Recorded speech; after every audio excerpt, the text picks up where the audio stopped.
Il est né face au vent du côté Landerneau, mais le sang dans ses veines coulait bien trop chaud.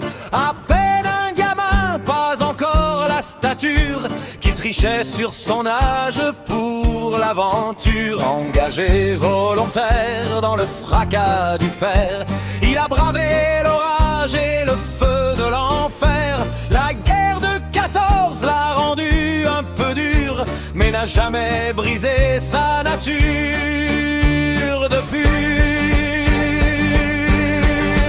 Puis la paix est venue et l'exil l'a mené vers une belle polonaise qu'il a tant aimée. Quelques années là-bas, à s'aimer à l'est, mais la terre de Bretagne réclame son reste.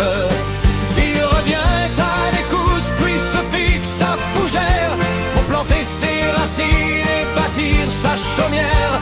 Deux enfants sont venus égayer la maison sous le ciel de l'Arvor à chaque saison.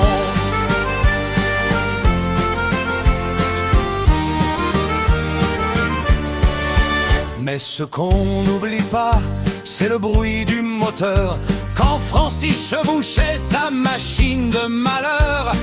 Casquette vissée, le regard vers l'horizon, sa moto pétadait à travers le canton. Il aimait la vitesse et le vent sur sa peau, plus rapide que l'ombre sur son fier destrier d'acier. Yédo, c'était pas un vélo qui lui donnait l'ivresse, mais le vrombissement de sa jeunesse.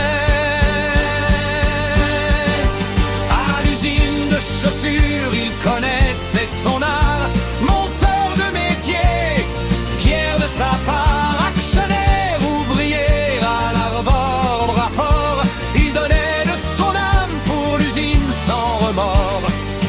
On se rappelle les sorties, la mer et le grand air, le franc-parler qui claque, sans détour, sans manière, les parties de palais, les rires